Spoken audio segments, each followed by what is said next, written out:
Welcome to the Gentle Rebellion, where overwhelm is optional.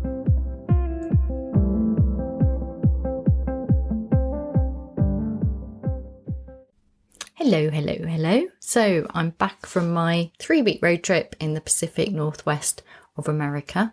And yeah, it was wonderful. Thanks for asking. What did I learn? Oh, that sounds very serious, doesn't it? Like you have to learn something if you go on a trip. But I guess the point is, why would I talk about it unless there was something in it for you? And that's what's really important, isn't it?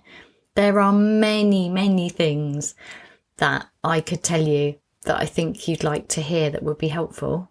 But rambling about all of them at once, well, that's going to lead to overwhelm, right?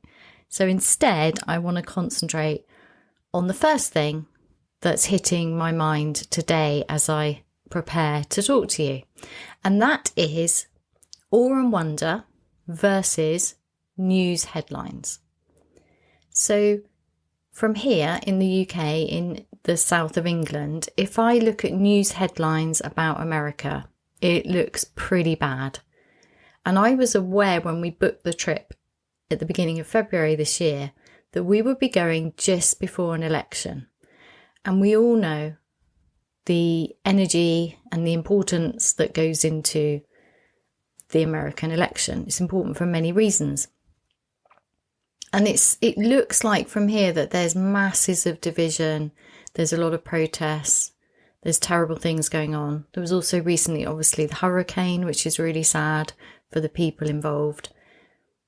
In general, when I read about America from here, it doesn't look like a fun place to visit. But this was my experience. So I spent 3 weeks in America just before an election, and I didn't see anything terrible to do with the election. The worst thing I saw was in Portland and Seattle, they've got a big problem with homelessness and mentally ill people on the street. That's clear, and that's not very nice, and it's not much fun, and there's lots of reasons for that, and I was aware of that, and I think it's probably improved. So my expectations of it turned out to be both horrible to experience but also not as bad as had previously been reported. So I think they have made some changes. But in terms of the election and it feeling like America's this really divided society, what I found really interesting was that I saw equal numbers of Trump and Harris signs outside people's homes. Equal numbers. And I didn't expect that. I certainly didn't expect it in some of the areas that I knew were more likely to be one or the other. That was really interesting. And quite often actually, it was people who were neighbours. So I quite liked that. I saw that as really nice, actually. Because we can disagree, right? We can disagree without actual horrible conflict, I believe. We're all entitled to our own ways of viewing the world. That's the point, isn't it, of having a vote, is that you can express different opinions. So that was interesting. Really interesting, because I thought it would be more one way or the other, like clusters. And there wasn't. There was a real balance, even in traditionally Democrat or Republican areas. So that was interesting and quite nice to see. Well, I viewed it as nice to see. I know that's partly my gently rebellious lens, but I saw that as interesting and refreshing and unexpected. Then in terms of, there's been lots of protests on college campuses. I went to Oregon State University and there weren't any protests. That was nice and unexpected. There were a lot of students getting on with their lives. A beautiful campus. What else? In the main was just how much awe and wonder there is in the Pacific Northwest. Now, don't get me wrong. I was really aware that I was going to an incredibly beautiful place. And that's why I was feeling overwhelmed before I went. I just couldn't figure out where to go, what to do. There's too much. What am I going to do? What if I miss the best things? All of that kind of normal pre-trip stuff. But the truth is, it's all awe and wonder. Like, apart from those few things I've just told you, it was just all awe and wonder. People were incredibly friendly. I had sunshine every day apart from 2 mornings. I kid you not. I flew in and out of the wettest city in the United States with blue skies. Ta-da! That's one of my things, is I want sunshine wherever I go, and I seem to manifest sunshine wherever I go. So that was beautiful because it meant we actually got to be outside. We actually got to see the country because we weren't looking through the traditional mist and rain. That was really cool. Even when we went up to the top, to the Washington coast and the Olympic Peninsula, we only had one day, one morning, and that was the morning we were leaving, of rain. And even then it wasn't terrible rain. So that was really cool. How amazing is that? Beauty everywhere, beautiful weather, blue skies, friendly people, mountains everywhere. I kid you not. It's just like, oh, there's a mountain, oh, there's a mountain, oh, there's a mountain. Ridiculous number of mountains, ridiculous amount of beauty, and so much space. So I often feel, I don't know about you, but I often feel like there's not quite enough room. For me, like I can feel very squished, and I'm really aware that's my perception of taking responsibility for other people's happiness and that kind of thing. But it's also linked to news reports about there's too many people on the planet, we're ruining the planet. I just went to America and there was so much space, so much beauty, so much clean air, clean rivers, wild forests, so much land, just so beautiful. And they've got a really, really good system, which I thought I wouldn't like. So over here, I kind of struggle with the whole, I don't really know what the statistics are. I read somewhere once and I really need to look it up properly. Something like 95% of our country is privately owned. And even though we have the right to roam, there's just like most of the countryside we're not allowed in, which doesn't seem particularly fair. However, what was really interesting about where I went in America is there's masses of land. It's more privately owned than here, I believe. There's a lot of no trespass signs up. There's no right to roam, that's for certain. But what there is a really good system of national parks.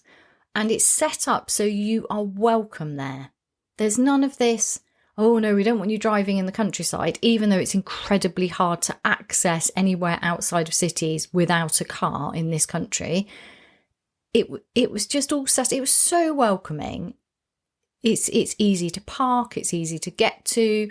And also, I also noticed that there was a real encouragement of both accessing the semi-wild, because it's semi-wild because they've set it up so it's safe for you to access, but it's not so safe they've removed all of the danger.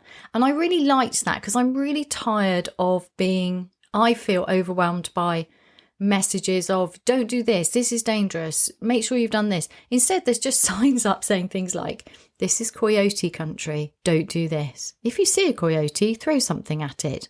If you have a child, pick them up. Like, don't run. Really interesting. Like, I just can't imagine a sign like that in England because the health and safety is insane, in my opinion. I just find it too much. I just like, stop nagging me. Anyway, bear country. Don't do this. This isn't a good idea. It's bear country. I loved it.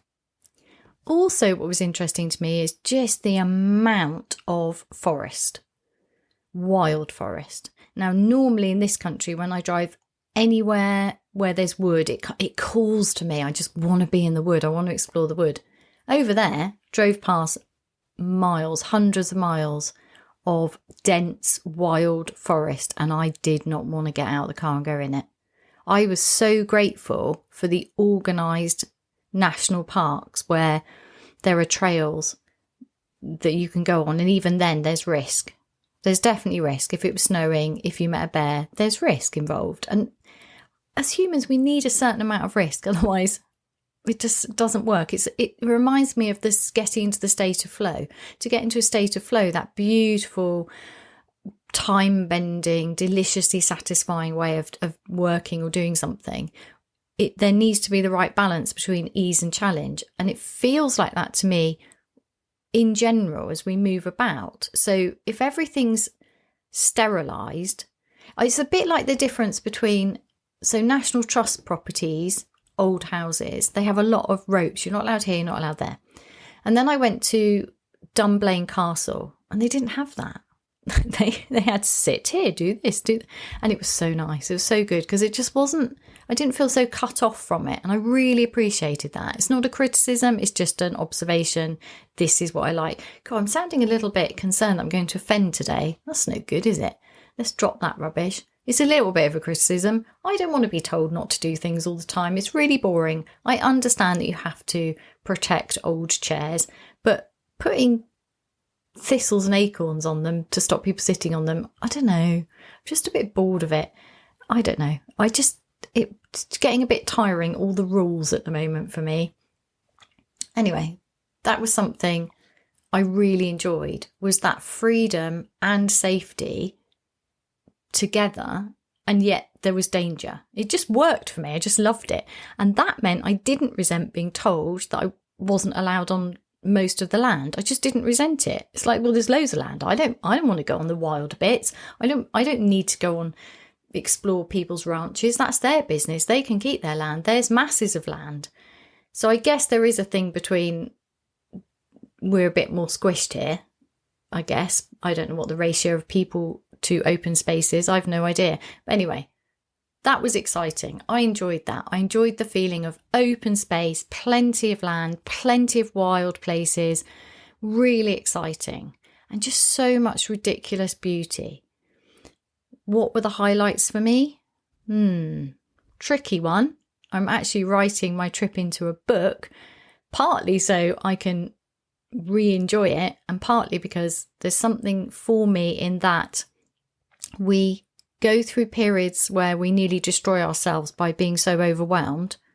The next stage for me was sorting myself out and arranging my life so I could live in a way that was better for me. For me, the next part of the Gentle Rebellion is then continuing to push outwards and expand outwards more and more and more, even though it feels like you're at risk of going backwards into mass overwhelm. I've just noticed that in myself and my clients. We want to keep things stable because there's no way we're going back into those horrific days of complete mass overwhelm and exhaustion. But the thing is, for me, the overwhelm is partly caused by the fact that I really want to live fully. So if I stop myself going on big adventures, that doesn't help, because then I feel squished and then I get itchy feet and then I start sabotaging stuff around me. So for me, it's how can I go on big adventures without overwhelm? How can I do it in a gently rebellious way? How can I do it in a way that works for me, which is what my Camino story was about earlier in the year, and what the road trip I did 2 road trips last year. Road tripping is a really interesting experiment for me. And how can I kind of destabilize my life, because all of the normal things are gone and there's nothing stable because you're literally moving every day. So there's so much unknown. There's a lot of unpredictability in a road trip. And I like playing with that unpredictability and working out what works for me, what's not so good for me, how much beauty can I experience and still look after myself. Because the thing is, you can put yourself in front of a beautiful view but not see it because you're completely overwhelmed. So on a trip, I find it very easy to get overwhelmed by all the things that need to be sorted out, or all the things that could go wrong, or where are we staying tonight, what are we eating, where's the toilet? Where's the toilet's a big one, right? Because when you're traveling, you're completely at the mercy of people allowing you to use their toilets, or good places. For me, a mark of a good civilization is having clean, accessible toilets for everybody. That just seems like a fundamental thing for me. And one thing that I did find really good is that there are a lot of restrooms on a road trip, and so grateful for that. It makes such a difference. We all need to go to the loo. Come on, stop pretending we're like superheroes. Oh, I don't need to go to the toilet, I don't need any help from anyone else. Yes, we do. And the services that are set up for road tripping are really good in America, and I really appreciated that, because I didn't sleep well every night. I mean, motels are interesting places, aren't they? Most of them are near main roads. There's a lot of noise. There's always excess crazy light in any accommodation anywhere. I've noticed some hotels are getting much, much better at not having that happen. Some of the hotels we stayed in had tiny night lights in the bathroom, so you didn't have to switch on the bright light at night and then that switches on the fan, and then there's like aeroplane sounding extractor fan for an hour after you've spent a penny in the night. That was good. I appreciated that, because I am one of those people, I might not have told you this before, but I'm one of those people who has these blackout stickers. You can buy these tiny little dots that black out LED lights, and I bought them for my home, and they're brilliant, and I keep them in my suitcase now, on my backpack, and I am the person who leaves them, or who sticks them in hotels so that everybody can sleep, because it's really not good for humans to have light everywhere at night. There is research on this. Anyway, that's quite funny. So not every night did I sleep brilliantly, but in general, I got enough sleep to be able to be fully present in the awe and beauty. But despite all of the exhausting aspects of organising and being on a road trip, there are 2 points in my road trip that I'd want to share with you, that when I got there and I stood fully in that moment, feeling my feet on the ground, really absorbing the utter, heart-filling, mind-opening beauty. The redwoods in Northern California. Yes, we went off piste. We did the Pacific North. You can't do the Pacific Northwest. It's enormous, so enormous it completely overwhelmed me with choice, as I've already said. We went down to Northern California because our road trip was taking us so close to the border. We were like, I can't not go and see the redwoods. How can you not go and see the redwoods? It was just too. So we drove a long way. I think we drove 8 hours just to go and see trees, because I love trees, and these trees are truly magnificent. The redwoods, honestly. And they're not huggable in any way. So often I feel a connection with the tree in England, and I might lean against it, and I feel sometimes I might hug it. But in general, I'm not too much of a hippie tree hugger. I'm more of a just like absorbing the energy and just feeling that earthiness and that connectedness and beauty. And I'll have a little chat with the tree. I like trees. Anyway, with the redwoods, they're not that friendly. They don't need to be. They're really old, but it's just so magical. So magical. And they've got life sussed. They really have got life sussed. So this is what I worked out by reading some of the signs. I don't like reading all the information signs. I don't know about you, but when I'm out and about, I don't really want to be absorbing words, because my mind will eat words for breakfast, and then I'm just in my head then. I want to be out of my head and absorbing the world around me. So I didn't read all of the notices, but I did read something about redwoods, and they've got life sussed. So the reason they're so old is because they're so tough, because they've worked it all out. This is what they do. They actually have really shallow roots, which is really not what you expect, is it? I mean, they're ridiculously tall, so that I felt like a shrunken person, like Alice in Wonderland, or more actually, I felt like I was in Jurassic Park. It was like the sheer scale is just weird. Like, it's mind-bending. I'm sure it does something to your space-time continuum thing, like your experience of time and space. It certainly did with me. Things sound different. I don't know, it's just amazing. So good. Anyway, the reason they're so tall is because they're so old, because it's really hard to kill them, despite the fact they have shallow roots. Now, they do sometimes fall over, but even when they fall over, they still seem to be alive. They just keep going. So they have shallow roots, but they have sideways roots that join to everyone else. So the other redwoods. So pretty much the only thing in a redwood forest is redwoods. There's not a lot of anything else going on, anything at all. So usually when I go into a wood, there'll be lots of insects, and the insects seem to like biting me. It was really annoying, probably great for everybody else, because I'm like the canary in the coal mine. There were no insects biting me. There was a very strong piney smell, and that keeps the insects at bay. So they have not shallow roots, but sideways roots, which protects them. Then they have this smell, which keeps insects off them from eating them. And then they also are relatively fireproof. So they were hollowed out by fire, redwoods, and they were still alive. And we drove through the centre of 2 redwoods because there were obviously drive-through trees. Why wouldn't there be? Because that's fun and amazing.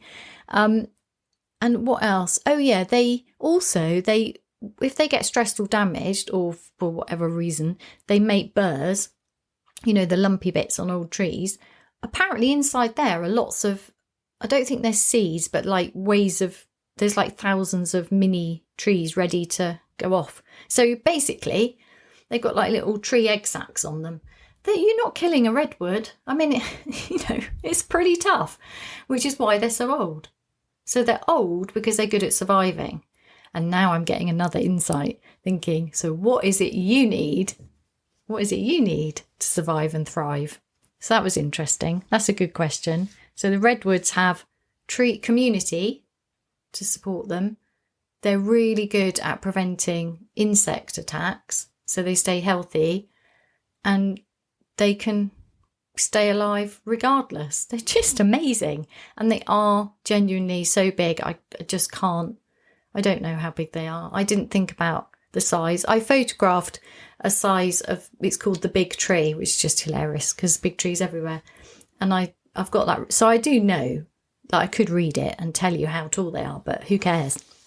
They're just magnificent. Really, really just incredible.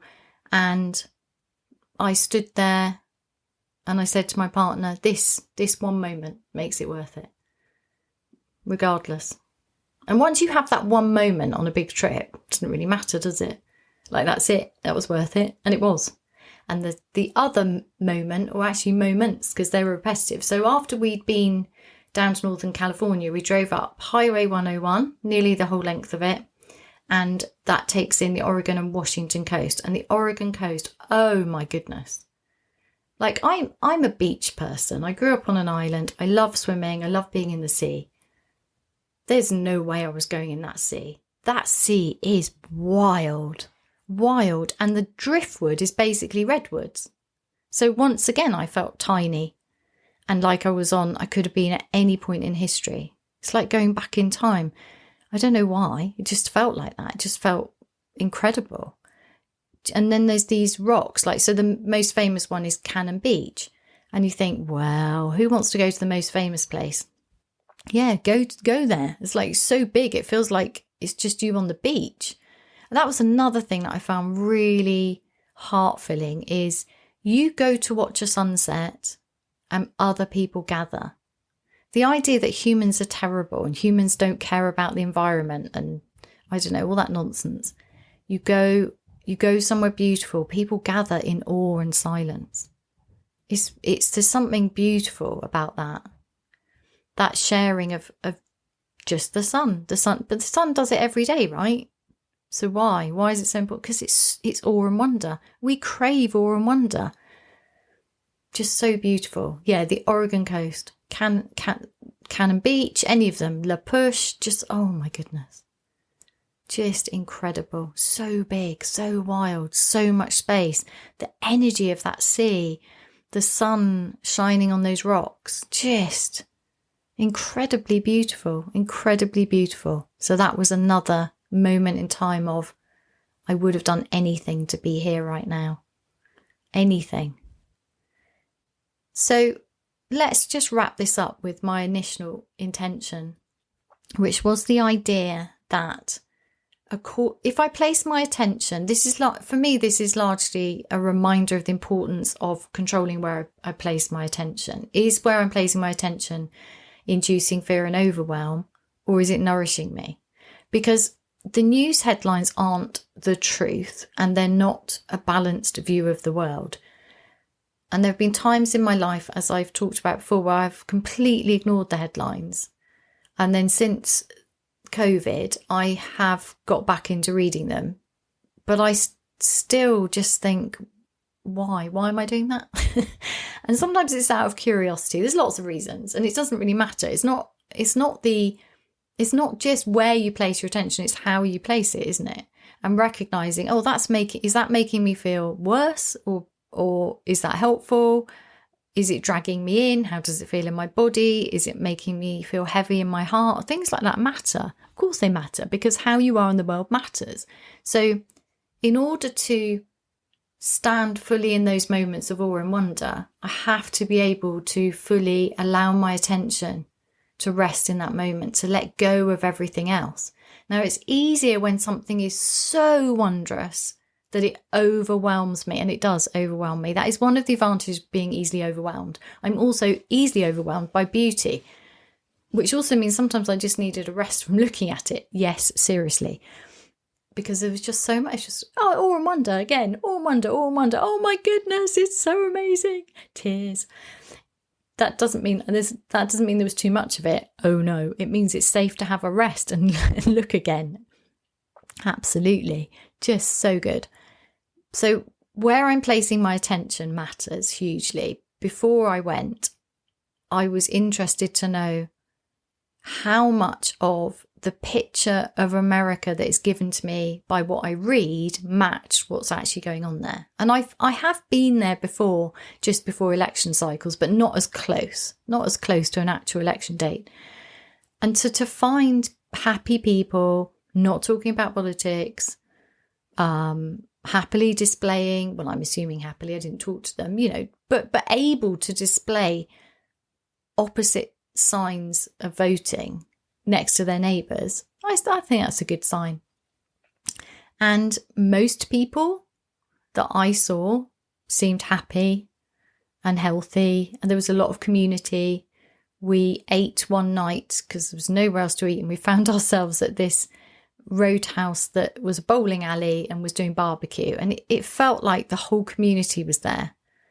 There was a toddler in one of those baby pen things while the parents bowled, and everybody was bringing each other food. There's just something really wonderful about seeing that, seeing humans thriving and getting on with each other and helping each other out. And people were so friendly, so friendly, went out of their way to help us, be nice to us, grateful to have us in their shop, little chats with people. There's so much good in the world. So it's been a big reminder to me about controlling my attention and being even more deliberate, or just upping the ante again, recommitting to practices of starting my day with my morning promise. What am I committing to? What's my intention for the day? Where am I placing my attention? What am I reading? How is it making me feel? Is it setting me off into doom, gloom, fear, anxiety, problem solving? Or is it uplifting me? Is it making me celebrate everything that's good around me? Because just as the overwhelm and the ease coexist, the awe and wonder and the terrible stuff, it all coexists. Is it helpful to focus on one more than the other? Well, you get to decide. It's your attention. It's precious. Thanks for listening. It's lovely to be back.